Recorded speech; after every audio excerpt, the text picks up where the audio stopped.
नमस्कार, बहुत स्वागत है आपका। अपना उत्तराखंड देख रहे हैं आप। मैं हूं शीनम शर्मा और सबसे पहली खबर मुख्यमंत्री पुष्कर सिंह धामी से जुड़ी हुई। अपनी विधानसभा चंपावत के दौरे पर रहे। यहां पर उन्होंने टनकपुर स्थित कैंप ऑफिस में आयोजित कार्यक्रम में हिस्सा लिया और 113 करोड़ की लागत की ये योजनाएं थी जिनका लोकार्पण और शिलान्यास किया गया। 18 योजनाओं का लोकार्पण और शिलान्यास किया है। इस दौरान बड़ी संख्या में स्थानीय लोग भी मौजूद रहे। लोगों ने सीएम धामी से मुलाकात की। लोगों ने सीएम को अपनी समस्याएं बताई और सीएम ने तुरंत ही अधिकारियों को समस्या का समाधान करने के लिए निर्देशित किया। सीएम धामी ने अधिकारियों को साफ शब्दों में कहा कि जनता को अपनी समस्याओं का समाधान करने के लिए बेवजह भटकना न पड़े।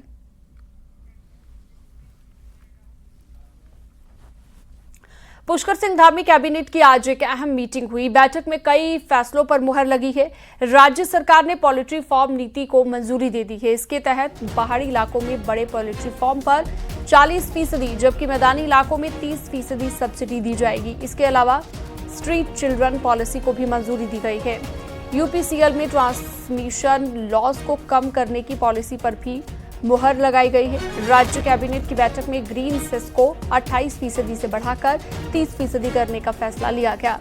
दूसरे राज्यों से आने वाली गाड़ियों पर ग्रीन सेस बढ़ाया गया है। इसकी वसूली फास्टैग के जरिए की जाएगी। वहीं तपोवन से कुंजापुरी नरेंद्र नगर तक के लिए रोपवे बनाने को मंजूरी दी गई है। इसके लिए पर्यटन विभाग को जिम्मा सौंपा गया। एक महिला स्वरोजगार योजना को भी मंजूरी दी गई। इसके तहत बेसहारा महिलाओं को 2 लाख तक के काम पर 1.5 लाख की सब्सिडी दी जाएगी।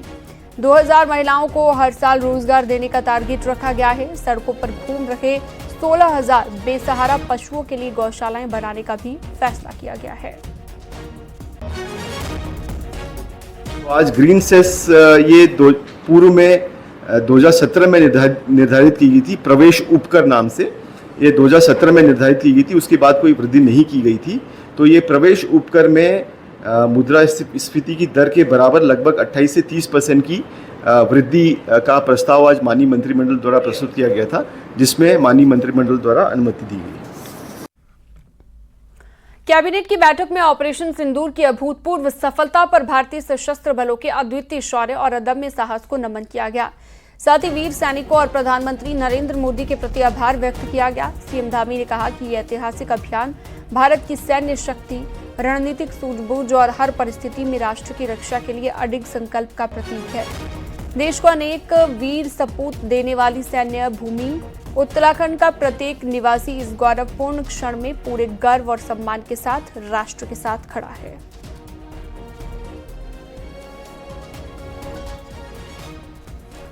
चंपावत जिले से एक बेहद चौंका देने वाला, हैरान कर देने वाला मामला जो सरकारी तंत्र की कार्यप्रणाली पर सवाल खड़े करता है। सरकारी विभाग में खोई हुई सर्विस बुक को खोजने के लिए देवता का सहारा लिया जा रहा है। सभी अधिकारियों और कर्मचारियों को बाकायदा लिखित आदेश दिया गया कि शनिवार को अपने घर से 2 मुट्ठी चावल लाकर कार्यालय में जमा करा दें। आदेश में कहा गया कि इन चावलों को मंदिर में डाला जाएगा, फिर देवता ही न्याय करेंगे। इस आदेश को शुक्रवार को जारी किया गया। हालांकि अब इस मामले में कारण बताओ नोटिस जारी हो गया है और 3 दिन में जवाब मांगा गया।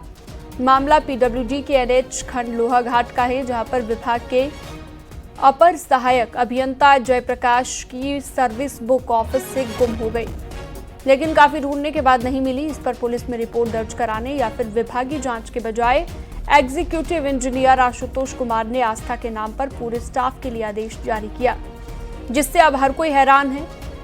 जैसे ही आदेश की कॉपी वायरल हुई, लोहाघाट से लेकर देहरादून स्थित पीडब्ल्यूडी मुख्यालय तक हड़कंप मच गया। न्यूज 18 से फोन पर बातचीत में पीडब्ल्यूडी के engineer in chief Rajesh Chandra Sharma ने कहा, इस तरह का आदेश न केवल अनुचित है बल्कि एग्जीक्यूटिव इंजीनियर से जवाब तलब किया जा रहा है।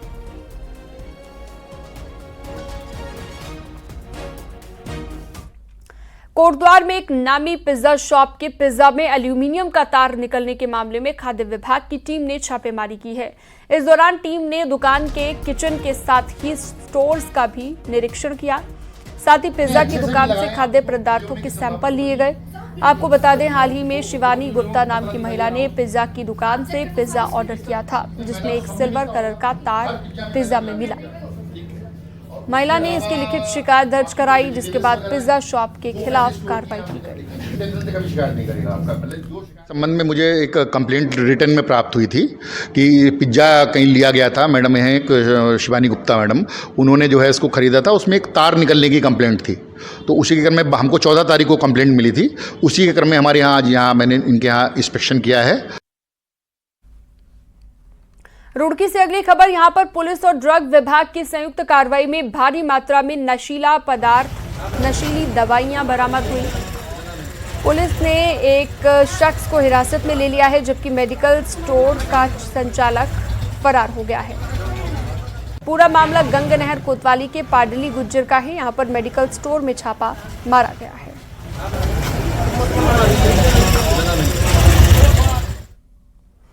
आगे बढ़ते हैं और अगली खबर। राजधानी देहरादून की आईएसबीटी चौकी में घूसखोर दारोगा को विजिलेंस द्वारा रंगे हाथों ट्रैप करने के बाद आईएसबीटी चौकी में तैनात 11 पुलिस कांस्टेबल्स पर भी गाज गिरी है। देहरादून एसएसपी अजय सिंह ने गुरुवार शाम को मीटिंग लेने के बाद चौकी में तैनात 11 पुलिस कांस्टेबल के जिले से बाहर ट्रांसफर करने के आदेश दिए। घूसखोर दारोगा के ट्रैप होने के बाद से ही पुलिस में ऊपर से लेकर नीचे तक का अमला सख्ते में है।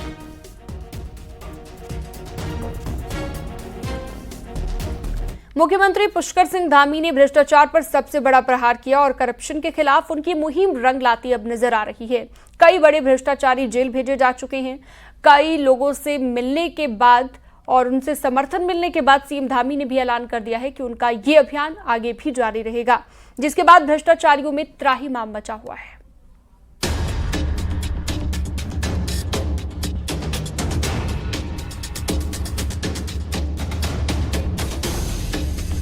करप्शन के खिलाफ मुख्यमंत्री पुष्कर सिंह धामी की जीरो टॉलरेंस नीति ने भ्रष्टाचारियों की कमर तोड़ दी है और ताबड़तोड़ एक्शन जारी है। पिछले 3 साल में 150 से ज्यादा आरोपियों को पकड़कर सलाखों के पीछे भेजा जा चुका है, जिसमें आईएएस, आईएफएस से लेकर इंजीनियर, कर्मचारी और पुलिसकर्मी तक शामिल हैं।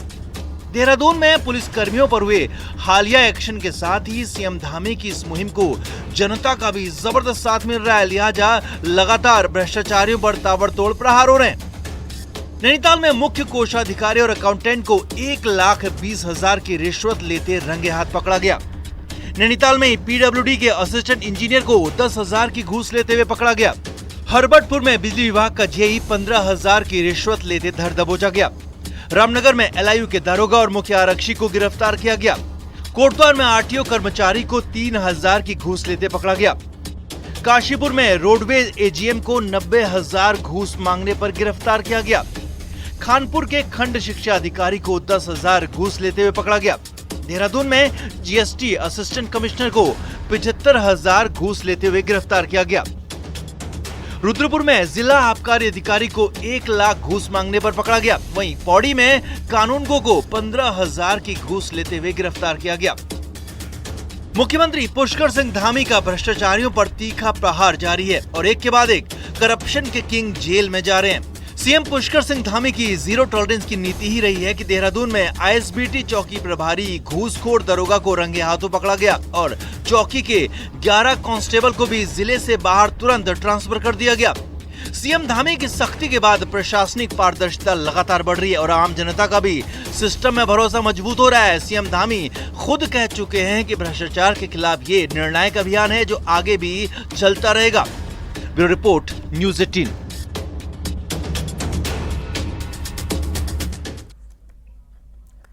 नैनीताल नगर पालिका के कामकाज पर हाईकोर्ट से लग रही फटकार के बाद अब राज्य सरकार ने नैनीताल पालिका के ईओ को बदला है। तीसरी बार नैनीताल पालिका में रोहिताश शर्मा को भेजा और टास्क सौंपा कि पालिका में आय के स्रोत बढ़ाने के साथ केंद्र और राज्य सरकार के कामकाज का संचालन ठीक से करे। वहीं सबसे बड़ी चुनौती सौंपी गई है हाईकोर्ट में सही शपथ पत्र देकर कामकाज और आदेशों का पालन किया जा सके। की आय बढ़ानी है, साथ में इसके जो गंदगी के अंबार जो जिस तरह से कंप्लेंट आई हैं, तो राज्य सरकार ने इसी उद्देश्य से भेजा गया और बोर्ड के जनप्रतिनिधियों के साथ मिलकर के जनता की अपेक्षाओं के अनुरूप हम खरा उतरने की पूरी कोशिश करेंगे। इससे पहले गढ़वाल सांसद अनिल बलूनी ने देवप्रयाग में गंगा आरती में भी हिस्सा लिया। देवप्रयाग में पहले विकास कार्यों की समीक्षा की गई, उसके बाद गंगा आरती में शामिल हुए। देवप्रयाग में भागीरथी और अलकनंदा नदियों का संगम होता है और यहीं से गंगा नदी आगे बढ़ती है। लिहाजा देवप्रयाग का खासा महत्व है और यहाँ पर अनिल बलूनी ने गंगा आरती में हिस्सा लिया। अनिल बलूनी ने गंगा घाटों के कामों को भी देखा। बलूनी ने कहा कि देवप्रयाग को हरिद्वार और काशी जैसे विश्व मानचित्र में लाने के लिए वो हर संभव मदद और कोशिश करेंगे। उन्होंने कहा कि इससे तीर्थाटन बढ़ेगा और इलाके में रोजगार भी बढ़ेगा। बलूनी लगातार अपने क्षेत्र का दौरा कर रहे हैं और विकसित गढ़वाल के लिए काम कर रहे हैं।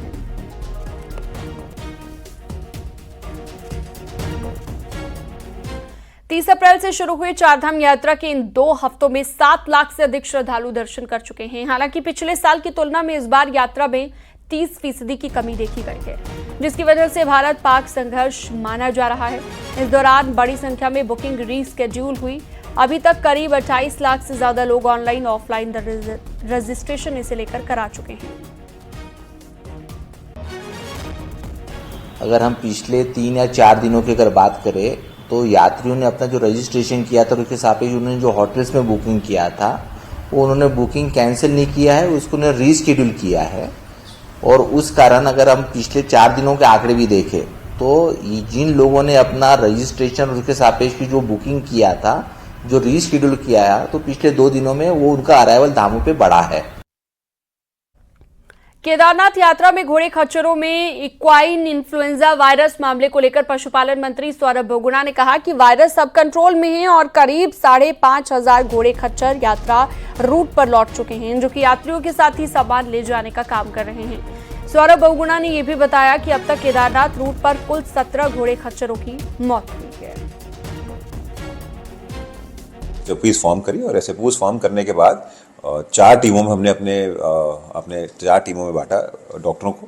हर पड़ाव पे हमने कहीं ना कहीं एक चेक पॉइंट लगाया और उसका फ़ायदा ये हुआ कि उसके बाद से आज हम 5,500 घोड़ों में पहुंच चुके हैं, जो रोज़ चल रहे हैं। यात्रियों को भी सुविधा दे रहे हैं, ऊपर जो है सामान पहुंचाने में भी मदद कर रहे हैं। और पिछले 3 दिन में सिर्फ 4 डेथ हुई हैं कंपेयर टू 2 दिन में। पिछले 4-5 दिन में सिर्फ 4 डेथ हुई हैं।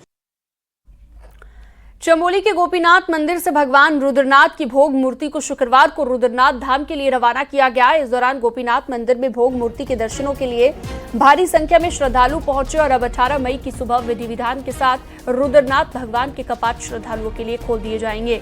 आपको बता दें कि चतुर्थ केदार के रूप में प्रसिद्ध भगवान रुद्रनाथ धाम में भगवान शिव के मुख की पूजा होती है। रुद्रनाथ जी की डोली गोपीनाथ मंदिर से प्रस्थान रुद्रनाथ भगवान जी के लिए कर चुकी है और आज प्रथम दिन मतलब आज के 16 तारीख की रात्रि निवास पूर्ण बुग्याल में रात्रि निवास करना है और कल सुबह वहाँ से निकलने के बाद शाम तक रुद्रनाथ मंदिर में पहुँचकर परसों सुबह 18 तारीख ब्रह्म मुहूर्त में भगवान रुद्रनाथ जी के कपाट सभी भक्तजनों के लिए खोल दिए जाएंगे।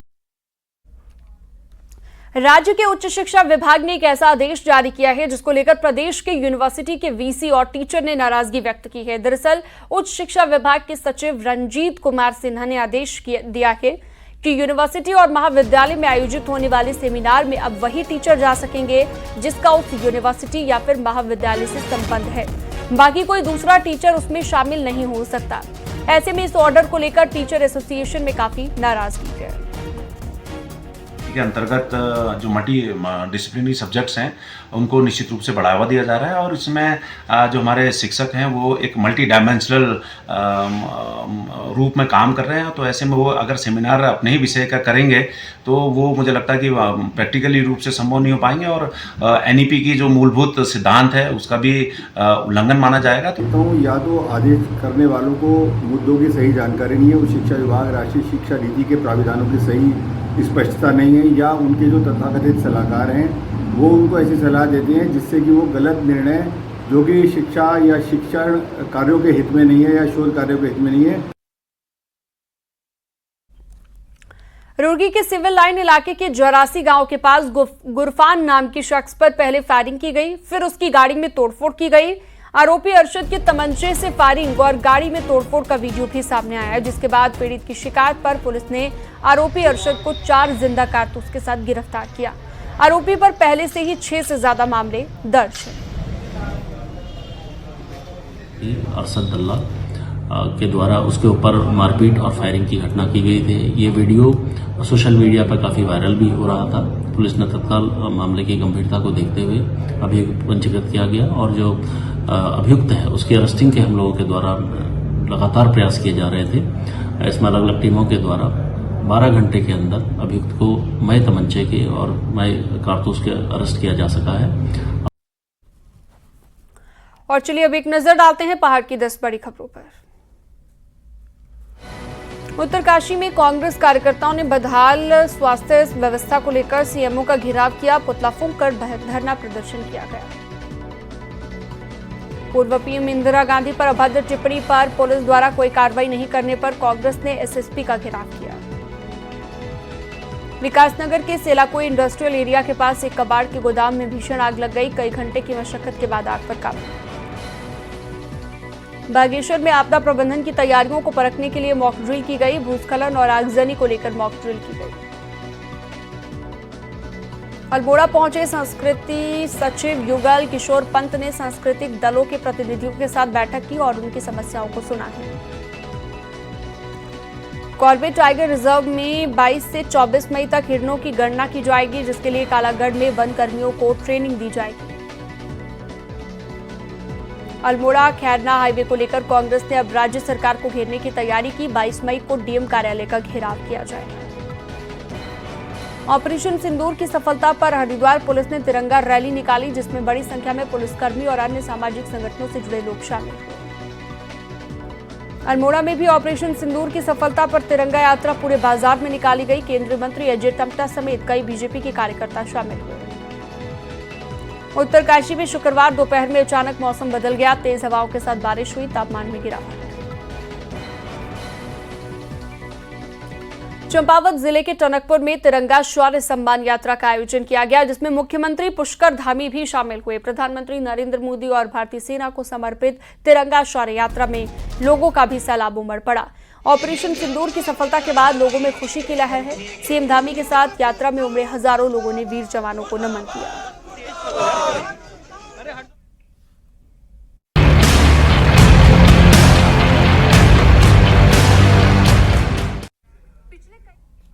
बढ़ते हैं आगे और अगली खबर आपको बताते हैं राज्य की डेमोग्राफी में हो रहे बदलाव को लेकर।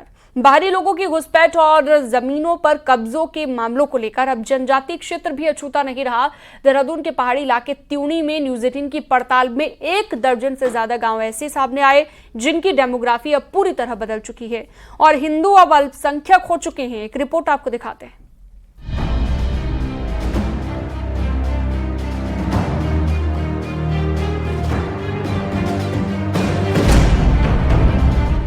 उत्तराखंड के कई इलाकों में लगातार बाहरी घुसपैठ होती जा रही है। कुमाऊं के मैदान के कई इलाकों में तो पहले ही डेमोग्राफी चेंज हो चुकी है। वहीं अब जनजातीय इलाकों के हालात भी खराब होने लगे हैं। देहरादून जिले के सीमावर्ती इलाके त्यूणी में जब न्यूज 18 की टीम ने पड़ताल की तो यहाँ डेमोग्राफी बदलने के हैरानी भरे आंकड़े सामने आए।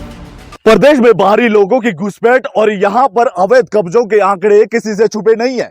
इस समय मैं देहरादून जनपद के सीमावर्ती इलाके यानी कि त्यूनी क्षेत्र में हूं और यहाँ पर भी 1 दर्जन से अधिक गांव की सूरत बदल चुकी है। त्यूनी के 1 दर्जन से ज्यादा गांव ऐसे हैं जहां अब हिंदू अल्पसंख्यक हो चुके हैं और कई गांव अब मुस्लिम बाहुल्य हो चुके हैं। त्यूनी के पुटाड़ ग्राम पंचायत में 40 साल पहले एक मुस्लिम परिवार आया था, लेकिन अब यहाँ 30 मुस्लिम परिवार हो गए हैं। सुनीर गांव में जहां 1 मुस्लिम परिवार कभी था तो आज यहाँ 45 मुस्लिम फैमिली है। हनोल में अब 32 फैमिली हो चुके हैं। ऐसे 1 दर्जन से ज्यादा गांव ऐसे हैं जहां मुस्लिम बस्ती बन चुकी है। हैरानी की बात यह है कि ये जनजातीय क्षेत्र हैं जहां कोई बाहरी जमीन खरीद नहीं सकता, लेकिन इन लोगों ने अपने नाम जमीन करा ली है। वोटर कार्ड, राशन कार्ड और आधार कार्ड तक बना लिया गया है। जी मेरा जन्म यहीं का हुआ है, लगभग 80-70 साल। मेरे पापा का भी जन्म यहीं का है। आप यहाँ पर रह रहे, जमीनें भी क्या आपके नाम है? हाँ जी, जमीनें भी नाम है। क्या नाम है आपका? इरफान। पढ़ाई करते हो? हाँ जी। कौन सी क्लास में? 10th। कहाँ रहते हैं आप लोग? धनराज। कितने लोग रहते हैं यहाँ पे? यहाँ पर 19-20 घर है। आप लोग कब से यहाँ रह रहे हैं? 40 साल से। तो आप यहाँ पर रह रहे हैं, क्या जमीनें भी आपके नाम है यहाँ पर? जी हाँ। काफ़ी सालों से रह रहे हैं। यहाँ रह रहे हैं, जमीनें वगैरह क्या, जमीन- आजीविका क्या साधन है? ज़मीन तो सर नाम है। तो यहाँ पर बिवलाड़ में है, कितने परिवार टोटल यहाँ रहते हैं? यहाँ 12-13 परिवार है। क्या जमीनें भी आप लोगों के नाम है? नाम है जमीन, कब से रह रहे हैं? हमारे परदादों से पहले से। दरअसल इन इलाकों में बाहर से आए मुस्लिम लोग शुरू में वन गुर्जर के रूप में पहुंचे और वन विभाग से परमिट लेकर यहाँ गर्मी के मौसम में रहा करते थे और ठंड के मौसम में फिर वापस चले जाते थे। लेकिन बाद में कुछ परिवार यहाँ स्थायी रूप से रहने लगे और लोगों के बाग बगीचे में चौकीदारी का काम करने लगे, जिसके बाद तिकड़मबाजी से इन लोगों ने जमीनें अपने नाम करा ली और अब 1 दर्जन से ज्यादा गांव की सूरत पूरी तरह से बदल गई है। इससे पहले क्षेत्र में मात्र 44 परिवार थे और आज अनगिनत परिवार हो गए हैं। त्यूनी का सुनीर गांव है जिसमें 1 परिवार आया था और 18 परिवार हिंदू थे। आज वहां पे 45 परिवार मुस्लिम हो गए हैं और हिंदू अल्पसंख्यक हो गए हैं। ऐसे में अब तमाम सवाल खड़े हो रहे हैं कि आखिर कब और कैसे इन गांव की सूरत बदल गई और बाहर से आए हुए लोगों की संख्या यहां पर इतनी तादाद में बढ़ गई। सवाल ये भी खड़े होते हैं कि आखिर ट्राइबल एरिया जब है तो यहां पर इनके नाम जमीन कैसे लगी। अब देखना होगा कि प्रशासन इस ओर क्या रुख अपनाता है और कब तक कार्रवाई अमल में लाता है। कुलदीप चौहान, न्यूज़ 18, चक्राता।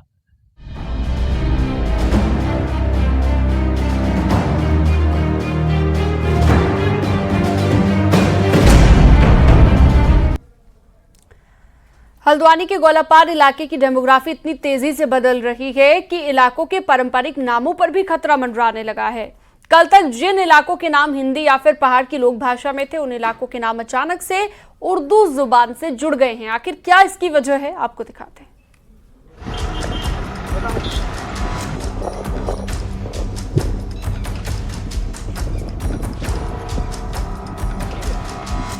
हल्द्वानी के इस हरे भरे इलाके गोलापार की नई पहचान अंसारी कॉलोनी, ख्वाजा कॉलोनी, नवाब खेड़ा और खान चाचा के रूप में बनती जा रही है, जबकि कभी इनकी पहचान पंत फार्म, खेड़ा चौराहा और नवाड़ खेड़ा के रूप में हुआ करती थी। यूपी, पश्चिम बंगाल, बिहार, महाराष्ट्र से अचानक लोग यहाँ छोटे छोटे प्लाट लेने पहुँच गए, जिससे न सिर्फ इलाके की डेमोग्राफी बदल रही है बल्कि इलाकों के पुराने नाम भी अपनी पहचान खोते जा रहे हैं। वहाँ जो प्लॉट खरीदे गए हैं 5 बाई 60 फीट, 4.5 बाई 70 फीट, आखिर इन प्लॉटों में 5 फीट चौड़ाई में कौन सा मकान बनना है, कौन से क्या होने हैं, यही तो हम लगातार यही मांग उठाते आ रहे हैं कि इन सब लोगों की जांच होनी चाहिए।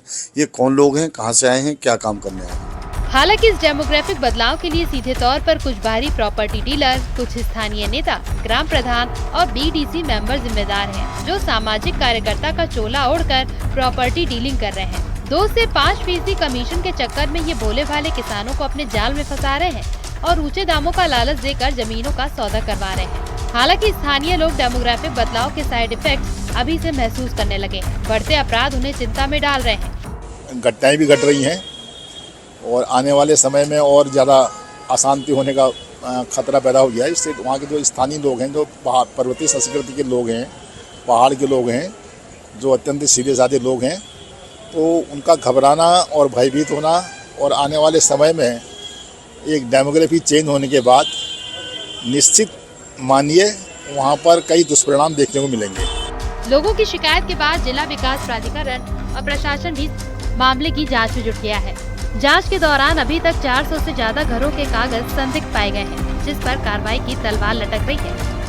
कुछ अन्य गांव गोलापार के ऐसे हैं जहां पर प्रारंभिक हमें कुछ इन्फॉर्मेशन मिली है, उससे संबंधित भू अभिलेख और अन्य जो कागजात हैं वो हम लोग एकत्र कर रहे हैं और कहीं पर भी अगर इस तरह सिद्ध होता है तो उसके विरुद्ध भी इन कॉलोनी के खिलाफ भी कार्रवाई की जाएगी। जाहिर है जांच में बहुत सारे तथ्यों का सामने आना बाकी है। जिस तरह से बाहरी राज्यों से एक विशेष समुदाय के लोग देवभूमि की शांतवादियों की तरफ जमीनें खरीदने के लिए बढ़ रहे हैं, उससे मामला संदेह के घेरे में है और स्थानीय लोगों के लिए चिंता में डालने वाला है। हल्द्वानी से न्यूज़ 18 के लिए शैलेंद्र नेगी की रिपोर्ट।